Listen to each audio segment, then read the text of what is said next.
The Philippines has a framework instrument concerning the natural environment called the Philippine Environment Code 1988 that provides the foundation for all measures dealing with the natural environment of the Philippines, encompassing the management of air quality, water, land use, natural resources, and waste. So within the code, na chapter nga para sa fisheries and aquatic resources nga kinahanglan ang gobyerno nga mo-manage niini ug magpasatupad og mga sistema sa maayo nga paggamit aning fisheries ug natural resources, which is the Philippine Fisheries Code 1998.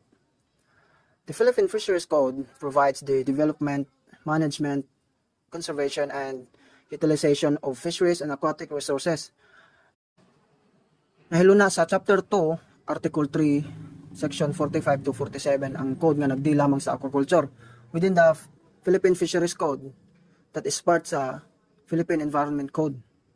So kana tanang chapter sulod ani, which is usa na ang Fisheries Code and other codes that talk about various topics for the specific topics is being mandated by IRR, or the implementing rules and regulations for the implementations of the code, by giving procedures and guidelines through numerous FAO or Fisheries Administrative Orders.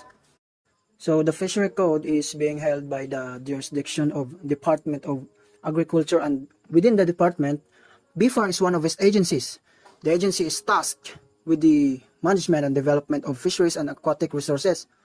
So the Fisheries Code defines aquaculture as fishery operations involving all forms of raising and culturing fish and other fishery species in fresh, brackish, and marine areas. So here's an acts related in aquaculture.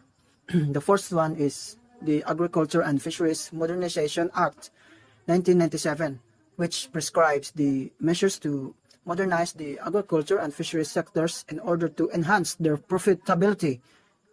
Whereas the Fisheries Code prioritized the management, conservation, and protection of fisheries and aquatic resources, the Agriculture and Fisheries Modernization Act places priority on increase in production and encourages a rapid shift towards industrialization. So di bali negosyo para sa industriya siya, so as one of the ways of rational exploitation sa fisheries and aquatic resources. So ikaduha, here's an order relevant to aquaculture, which is the FAO number 214 established in 2001, that BFAR was required by the Fisheries Code to establish a code of practice for aquaculture, outlining the general principles and guidelines for environmentally sound design and operation to promote the sustainable development of the aquaculture industry. The code deals with many of the issues mentioned above, including site selection or evaluation, farm design and construction, ice, water usage, water discharge and sludge or effluent management, use of drugs, chemicals, potentially toxic pesticides and fertilizers, stock selection or stocking practices, introduction of exotic species or GMOs, feed using management, fish health management, aquaculture data management and incentives. Ikatulo, lease. FAO number 167 established in 2000, BFAR also has the responsibility of granting so-called fish pond lease agreements or FLAs for public lands, primarily to fisherfolk cooperatives or associations. Generally, kaning public lands such as kaning tanan is suitable for fishery purposes are under the jurisdiction of DNR, or Department of Environment and Natural Resources. So they may declare public lands as alienable and disposable for fish pond purposes and release them to the jurisdiction of BFAR. The Fisheries Code expressly prohibits the conversion of mangroves into fish pond, thus effectively limiting the fish pond area to the areas that have already been developed. Department of Environment and Natural Resources, in coordination with Bureau of Fisheries and Aquatic Resources, LGUs, other concerned agencies and Fisheries and Aquatic Resources Management Councils, has the task to determine which abandoned, undeveloped or underutilized fish pond covered by FLAs can be reverted into their original mangrove state, and after having made such determination must take all steps necessary to restore areas in their original mangrove state.